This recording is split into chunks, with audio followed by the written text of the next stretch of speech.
Welcome on this baby Friday to the Oscopewizard. I'm Gabe, the Oscopewizard, making sure my mic is working. It looks like it is. I appreciate you joining me to hang out in the techno lair, nerd out for a little while. It is baby Friday, which is by far my favorite day of the week. Some people still call it Thursday. Those troglodytes will eventually join me in celebrating the joy of baby Friday. We can all bring our weeks to a soft close at the end of this day. So we are still on a quest to build a DIY Sonos Style amplifier. On the last episode, what was it that we did? We did something kind of cool. We tracked down the noise. Hold on. We definitely tracked down the noise. What was the last episode? Drawing a blank because I'm so focused on the current episode. So, the current episode, is we are going to use a button.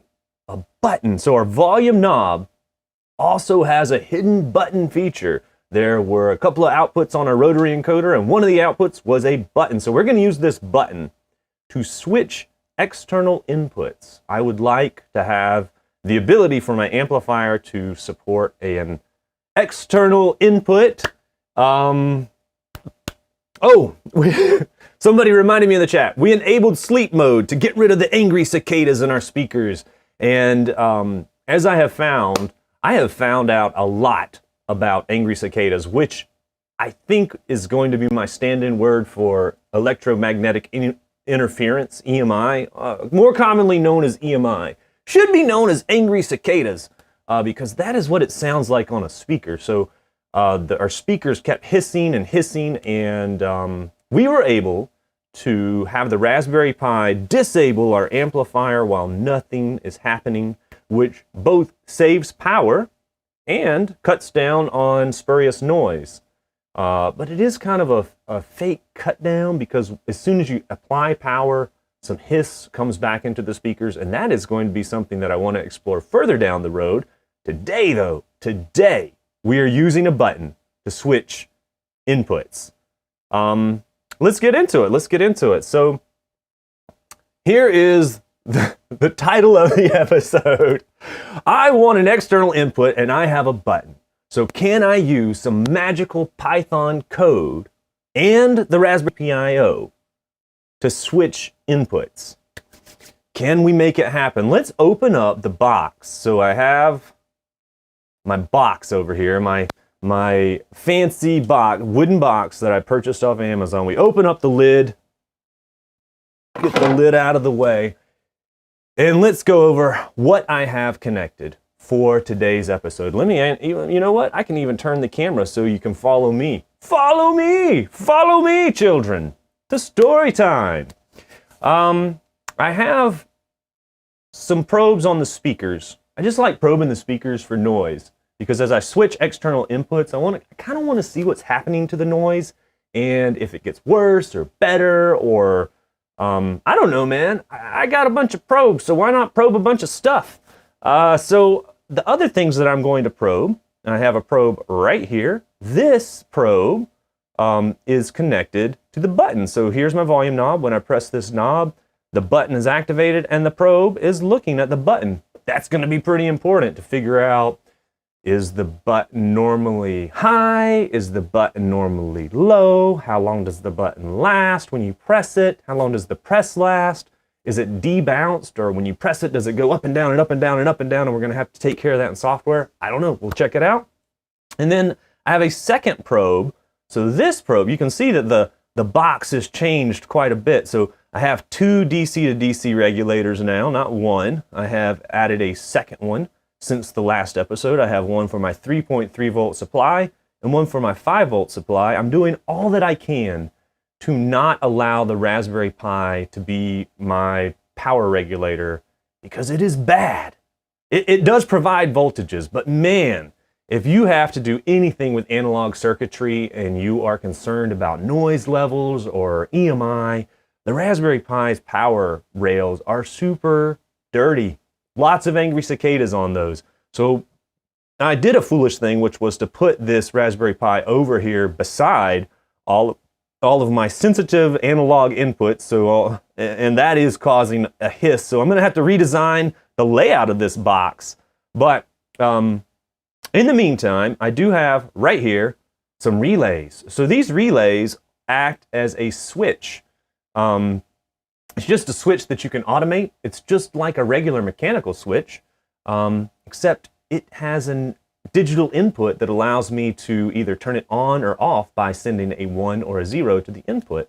And so that's what this relay is. And this is connected to this little board right here, which is like a bunch of audio inputs. So I have 2 little 3.5 millimeter audio inputs and 1 audio output that I have connected to my amplifier right there.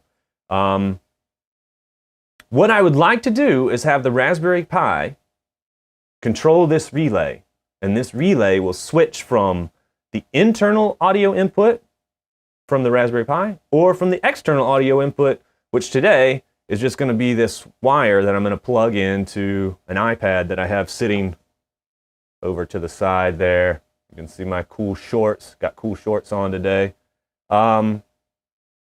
So that's it guys. What do we think? Exciting?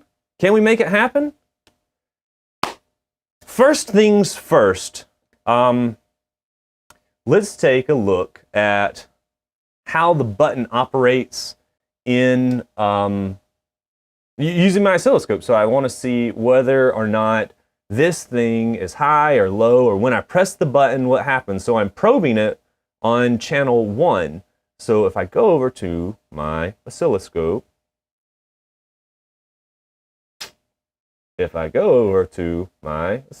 let's see if I can make this happen. I am at my oscilloscope. Ta-da! Here we are. This is channel 1. First things first, let's preset this channel. Now, I have my rotary encoder powered with a 3.3 volt power rail, so I'm going to make this 500 millivolts per division. And then I'm going to scooch this signal down. Let's scooch it down. 3 divisions. Maybe I want -3 divisions. All right, here we go. Now I have my signal going from 0 down here all the way up to 3.3 volts. I am going to need some more time. Let's crank up my time. Acquisition time. Whoa. Non-intuitive spinning. Here we go. 20 seconds might be a little aggressive. Let's say 500 milliseconds per division. So that is a few seconds of time on the screen right now. So I'm going to set my trigger up to trigger on an edge. So you can see it's triggering on the rising edge of channel 1. Let's see what it looks like if I press the button. There we go. Okay, so first of all, our button is normally high, which is good. And then if I press the button, it goes low. I need more time. I need more time. Oh, I have it 50 milliseconds per division. I thought I had it at 500 milliseconds per division. 500 milliseconds per division. Now we got some time. That might be too much. Let's go down to 100 milliseconds per division. There we go. Also, pro tip, I'm in the audio world. I have this set to 10 megasamples a second. That is way higher than audio. I'm going to turn my bandwidth down to 1 megahertz, which is plenty for audio. And I could even turn my sample rate down. Can I turn it down? What's the minimum I can turn it down to? I don't know. Let's do a mega sample. All that I'm doing is reducing the memory required to fill up this time record, because what I'm really looking for is, if I press the button, how long does it last? So that is a really short button press. Another thing that I can do in here, instead of having this on auto, I would like this to be on normal so that the scope only triggers when it sees the event. So now that I have turned it to normal, you can see that the scope is waiting patiently. It has been for 8 seconds for a trigger event. So, boom, there we go. Here we go. Oh, I see some people in the chat are saying we should make a Kickstarter for this thing. I like it. All we need to do is set our goal at $1 million. And the cool thing about Kickstarter is you never have to deliver anything. I don't know if you guys have ever bought anything on Kickstarter. I forgot my timer. So let me turn my timer on to keep me on at least a rough track of when I should end this episode. But Kickstarter, yeah, it can be up and down. You might not ever get what you bought, which can be a real bummer. It can be a real bummer. Okay, so with the short button press, how long is this lasting? If this is 100 milliseconds per division, it looks like my button press lasts about 100 milliseconds, or a little more than 100 milliseconds. And, oh, there's one that's a little bit less than 100 milliseconds, but I have a pretty big window in electronics. 100 milliseconds is it's an eternity in electronics. Another cool thing is that this button is already debounced, meaning when I press the button, it goes down and stays low for a certain amount of time before it goes back high. If it was not debounced, you would see a bunch of up and down as it kind of bounced up and down. That's what I mean by bouncing. So if it was, can we see the mouse? Can you see the mouse? I don't know if we can see the mouse. There we go, we can see the mouse. So if it was bouncing, it would go up and down inside of this window, which would be bad because that could lead to false triggers, or it could cause our relay, when we eventually control the relay with this button, to bounce up and down. Now, I want this button to control an output on my Raspberry Pi. So on my Raspberry Pi, I already have a script running in the background that is controlling, let me minimize this. So I have this script and I grabbed it off of GitHub from a very clever developer who is using this script to disable the amplifier. We're using it to disable our amplifier board when no sound is coming out of the Raspberry Pi. But I want to edit that script to also handle my button press. So let's see if we can do that. So we're going to do a little bit of coding. Hopefully my font size is properly large for everyone to see. If it is not, hey, just let me know and we can fix it. Let's see what I got. So, very important thing that I did was create a backup of the script that I had already written so that I did not destroy the original that is working. That is why I did that. So if I just check out relay toggle.backup, let's just see, this is the backup of the working script. So we have a working script right now. I don't want to overwrite that. Do not create new source code without first backing it up. It will be a very hard and important life lesson in your journey as an engineer if you destroy working source code without first having a backup. It is something we've all learned. I've learned it. I learned it in college. I learned it again. And I continue to learn that lesson over and over again. This time, I am not going to learn that lesson. I've already learned it, and I don't need to relearn it. So we did change some things. So I changed my default delay to every half second. So instead of every 5 seconds, which is a pretty slow update rate for this script, I changed it to every 500 milliseconds. So it's updating way faster. Let's see. The codes, we want the code's font to be even larger. I'll tell you what, I'll make the font just a little bit bigger here in just a moment. Because I don't think I'm going to do all the coding in Nano. As it turns out, Nano is not the most user-friendly of coding environments. So we also changed the relay pin to GPIO pin 12, so that's the pin that we're actually using to control our amplifier. But that's all the changes we really had to make. So now I want to close this. So that's my backup. That's my backup. That's the one that I know is working. I'm going to open up a program here. Just make it a little bit easier. It's just a text editor. I think I can easily change the font size on this animal. Way easier. So I'm going to take this. Oop.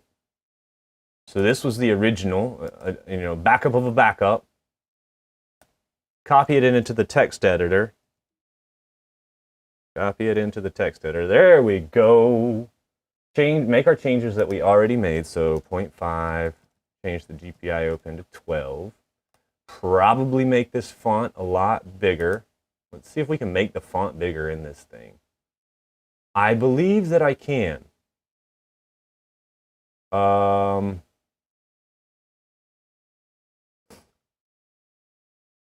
This is the part that I'll probably have to edit as I try to make font bigger.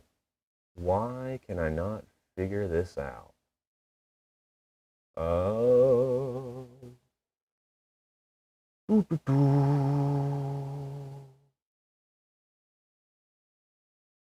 File preferences. Font.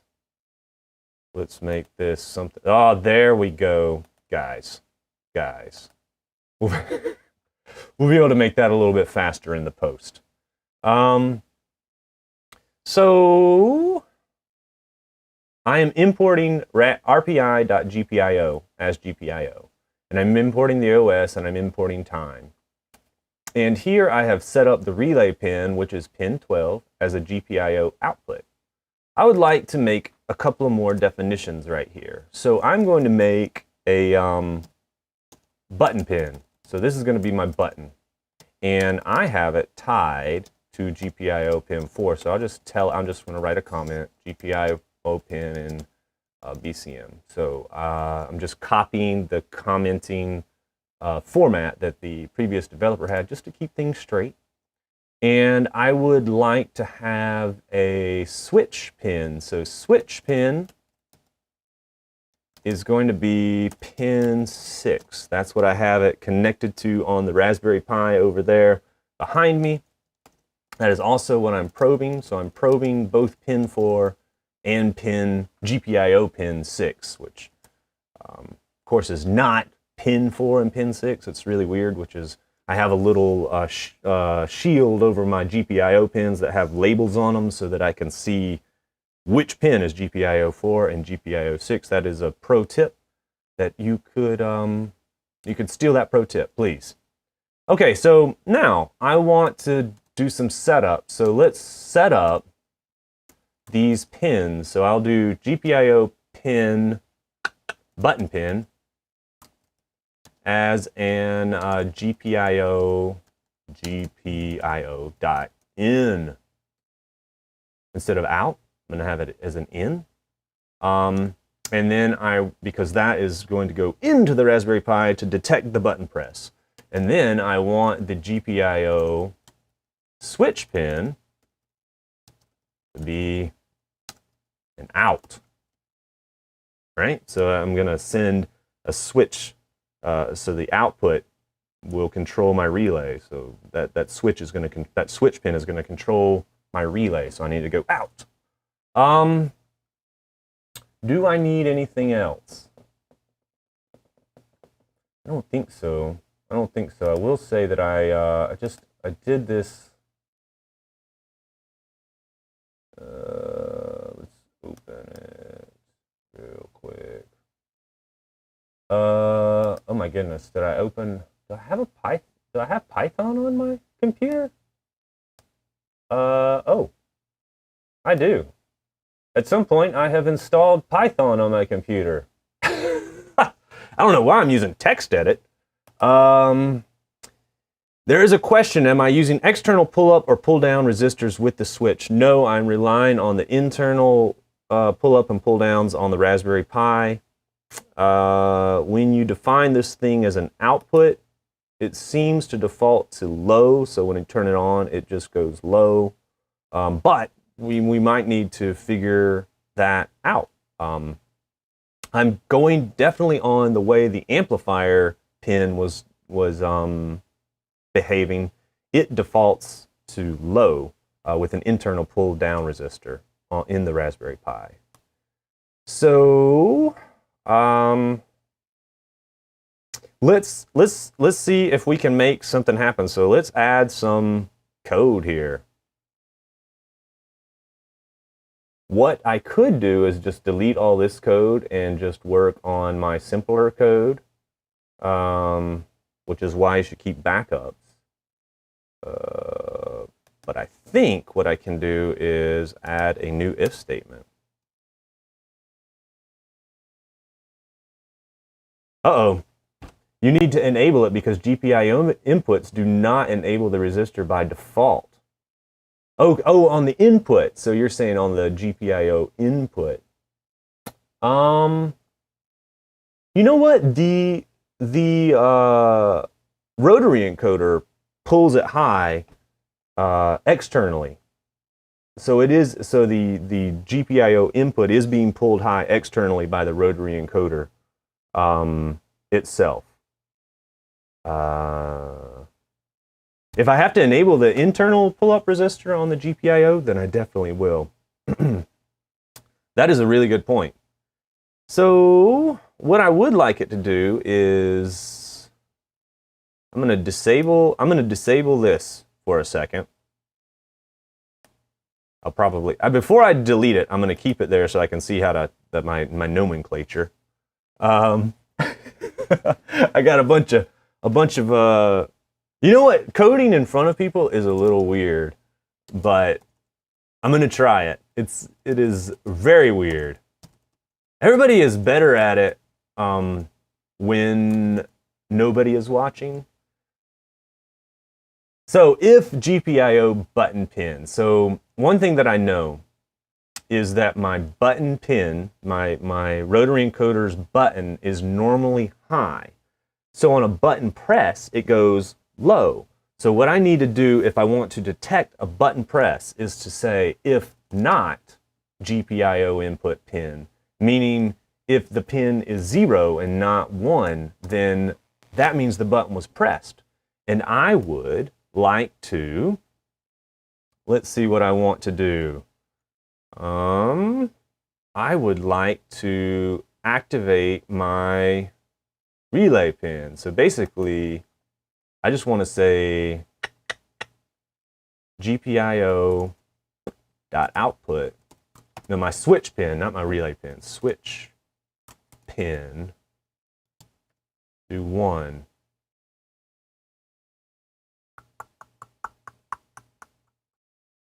Is that right?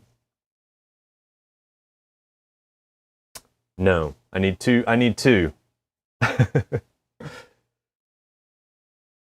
Oh, somebody's saying in C++ you can define statements called pressed and not pressed. In Python, I don't know. I am a Python noob, so that could be true.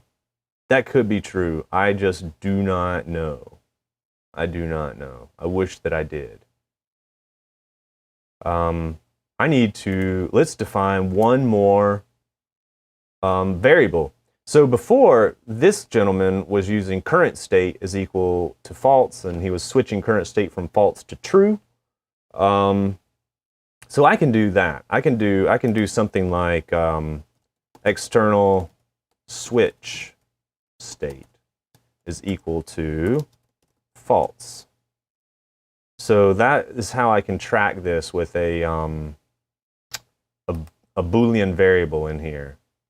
So I'll say if a button is pressed, so not GPIO pin, and not external switch state. Can I just tab over it? Yeah, I can tab over an autofill. So if it's not external switch state, then I want to turn on my switch, and let's turn external switch state to true. All right, so that's going to work. I think it's going to work. We'll find out.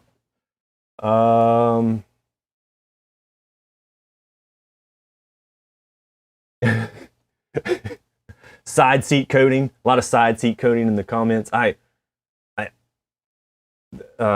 James is making a great point in the comments. One of the commenters is saying that I could make subroutines to track whether a button is pressed or not pressed. And I probably should. This I would consider spaghetti code. This is probably not the best coding, but I'm still gonna try to make it work. I'm gonna try to hack it out, and then I will actually go back, because I'm gonna have to go back, because I'm gonna delete all of that automatic power management for my amplifier for the time being, and I'm just gonna turn the amplifier on the whole time while I try to mess with my buttons. So I need a second one. If not GPIO input, so another button press, and whoa. Let's try to keep my, oh my goodness, guys. And external switch state is true. Then we need to switch it to the internal. So switch output, the switch pin, and we'll switch it to 0, which will take presumably it will switch the output from 1 to 0. And I need to turn my external switch state to false.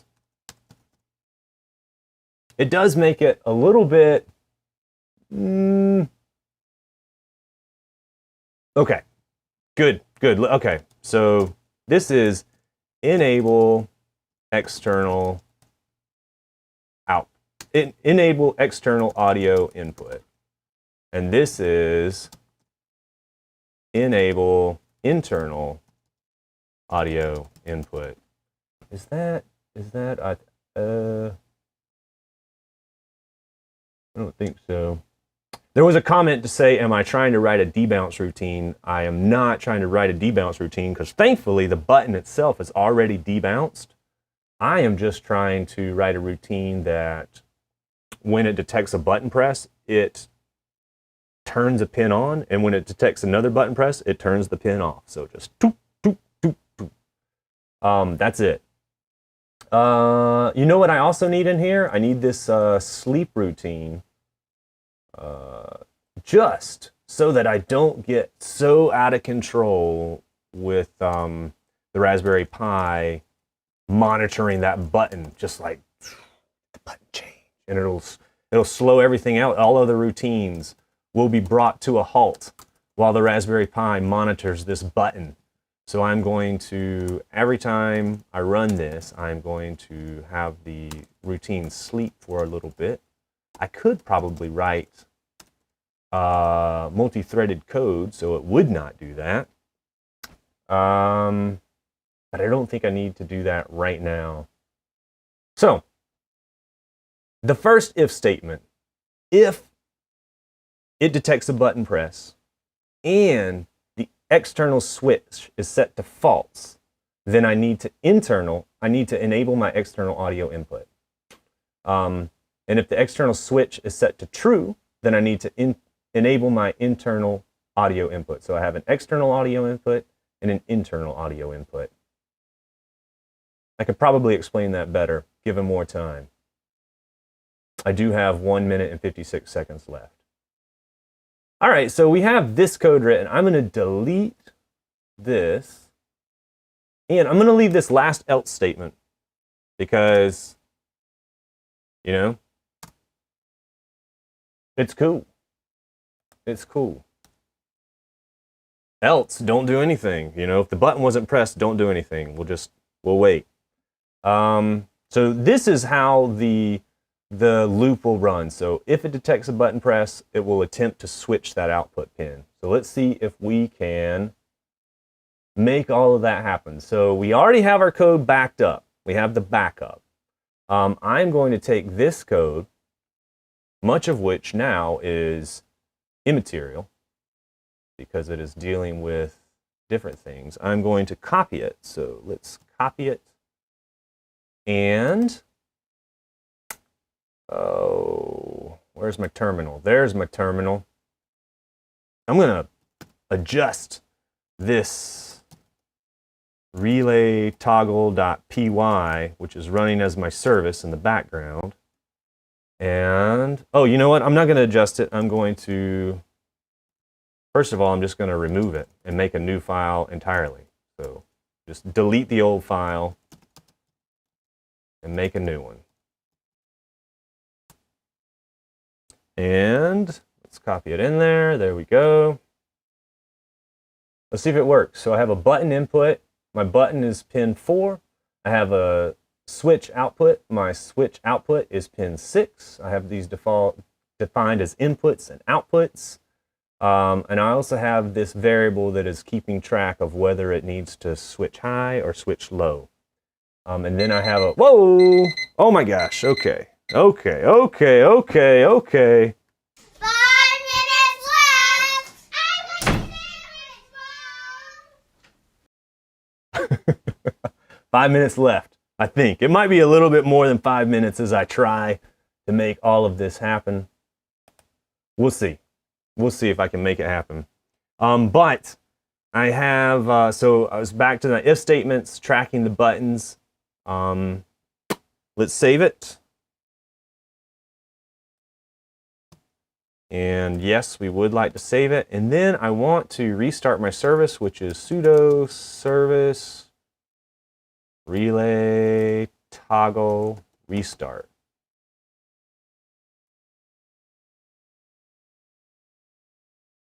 All right. Let's see if anything happens. Let's turn off my desktop here so we can see the Raspberry Pi.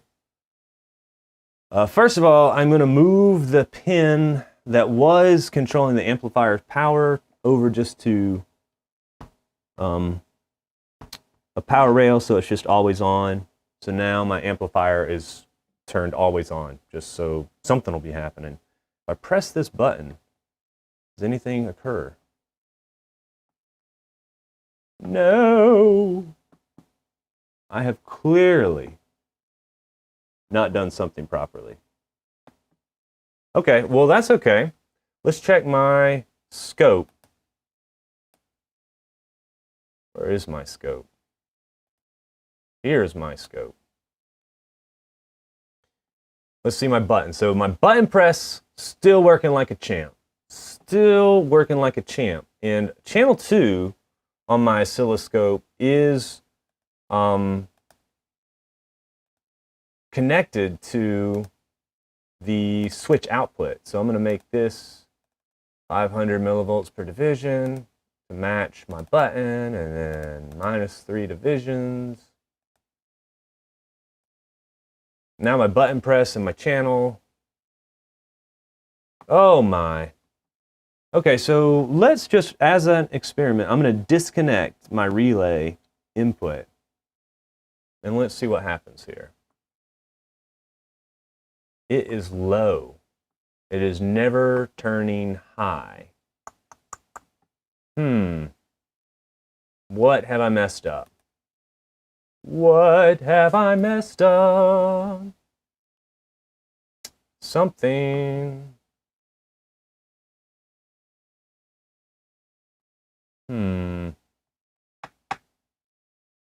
This is funny. I do actually have a slightly working script that I am hesitant to implement because it doesn't totally work. But it does work better than what we are seeing.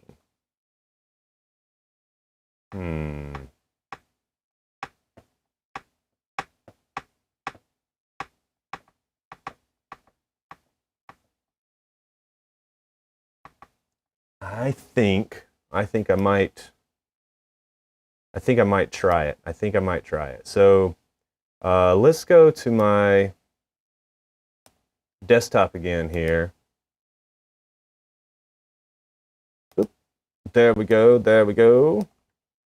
Let's copy. Let's go back, and we're going to delete the relay toggle that I just wrote. Relay toggle.py. So, not nano. I don't need to edit it. I'm going to delete it. And let's copy over. So over here, I wrote something earlier that attempted to do a lot of the things that I was doing live, but not doing well. So can I make the text bigger on this? Yes, I can. So let's make the text bigger so that we can see it. There we go. Okay. So now we can see what we're doing. So on this one, what did I do differently? I have my button pin, and I have my switch pin, and I have my external switch state. I did have a different variable name. So if button pin and not external switch state, then continue about your business. Because if the button pin's high, there was no button pressed. But if not button pin, so that means if the button was pressed, switch the external switch state and set the external audio source. Alternatively, set to the internal audio source if it is already set to the external audio source. Else, just go to sleep. So let's try this code that I did have working. I did have this working. So what I want to do is I want to let's copy all that code. Very similar to the code I wrote, but probably a little bit more clever. Or at least it was a little bit more working. Which, I'll tell you what, clever code, if it's not working, isn't very useful. But working code is always the most useful. Okay, so I have copied this in. It could have been a problem with my indents. Python is pretty tricky about indents when it comes to nested if statements. Let's see if this will switch my outputs properly. So this code is still trying to control the power management.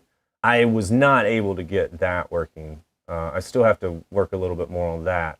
Because as you make code more complicated, it gets more spectacular. Let's save it. So we saved that.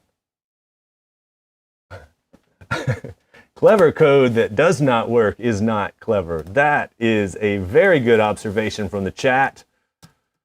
It is true. Clever code that does not work is not clever at all. It's just not working code. Let me make sure, relay toggle. Do I have this service working? Maybe my service wasn't started because it's not listed in my service. It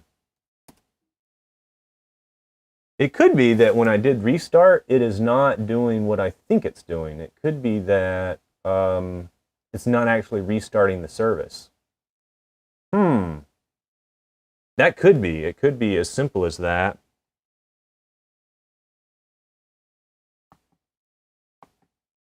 You know what? You know what definitely restarts the service? Turning it off and on. That definitely restarts the service. So let's do that really quickly. I'll just go over here, turn the thing off. All right, it's off. Now we'll turn it back on. Give it a moment to get its life right. The old turn it off and on trick. The ultimate preset. That is the ultimate preset. We have ultimately preset this thing. That's funny. I don't know how this command actually is interpreted. It seems to just stop the service, but not actually restart it. What I wanted to do is go back to the source code, reload the new source code. There has got to be a way to do that, which would probably require just a Google search. That's the funny thing is you like get into coding, you don't even know what to Google until you start doing it. And then you're like, oh, I need it to do this. I need it to do that. Let's see if it can do this or that. Let's see if I can reconnect, because that will let me know that it is ready. Yes, it is ready.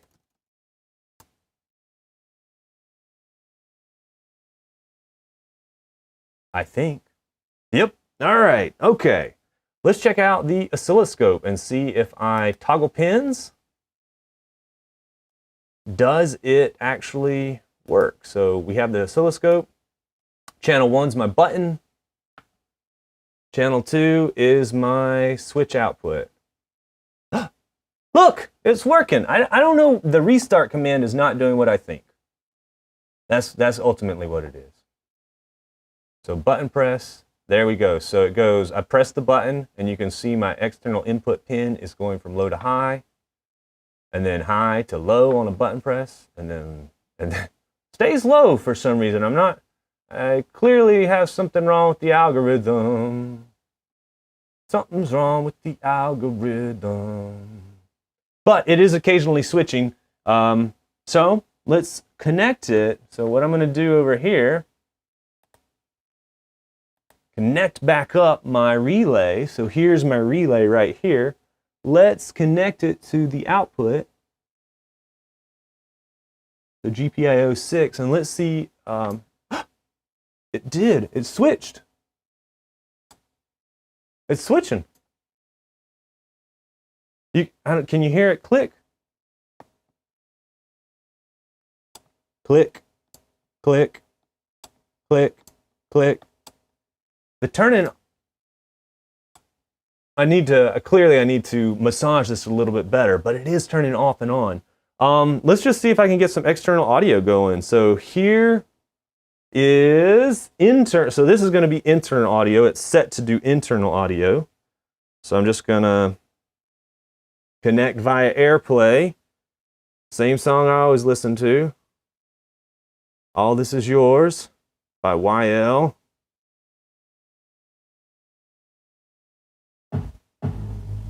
Okay, that's from my audio from my iPhone. Now I'm going to turn audio on from my iPad. So I have audio from my iPad, and I'm going to hit the button and just try to switch. Please consider supporting Pat Owens and the Ball Engineer on Patreon. Well, now I have them both going. That's not right. Hey, everyone. Oh, my goodness. If you can hear me okay in chat, please let me know by when. Well, clearly I've wired something up incorrectly. And then we can get you going. Oh, my gosh. We'll be talking about oscilloscopes in tonight's Oh, there we go. The Bald Engineer makes a cameo. It is switching. Oh my goodness. Oh, but they're both on. The relay is actually switching, but I've wired it up somehow so that both outputs go to my amplifier at the same time. I need to put my thinking cap on right there and try to figure that out. I also have some noise to continue to try to solve with the Raspberry Pi. But when we press the button, it does switch the external output. So it is actually using a button input to control the output pin. So we were successful in our goal of controlling the external output pin with our volume button. We are doing it using the GPIO object for RPI, for our RPI.GPIO object, which is awesome. It's already built into the Raspberry Pi. It's already built into the mood audio image. So I guess, you know what? Not perfect, but that's okay. This is a journey. This is a quest to build a DIY Sonos style audio amplifier. I have spent hours with this. You would not think that I had actually tried that before. But actually, thankfully, I'd already written some code that do it, and I suspect that my smaller hacked together code that I did in front of you guys would have worked had I known how to restart the service. So that is something that I need to Google. I should Google that. Yeah. Thank you so much for watching. Thanks for spending about half an hour nerding out in the basement. We're all learning together. We're learning a little bit about Python. We're learning a little bit about hardware and software interact. And ultimately, we're going to have a really cool DIY Sonos style amplifier that can do AirPlay, it can do Bluetooth, and it can integrate directly into Spotify, which is pretty cool. all with components purchased from eBay and an empty box from Amazon, and a whole lot of time. A whole lot of time. That is probably the thing that one would have to discount entirely if you're going to DIY anything. So, I don't know all the nerds in the world, but I'd love to meet them. So please share this with a nerd in your life. And I will see you guys next week with some special times because I've got a lot of appointments during the day. So I'm going to have to work around those. But we're still going to have shows. Just check the channel and all of the schedule will be outlined. Take it easy. Talk to you later. Bye.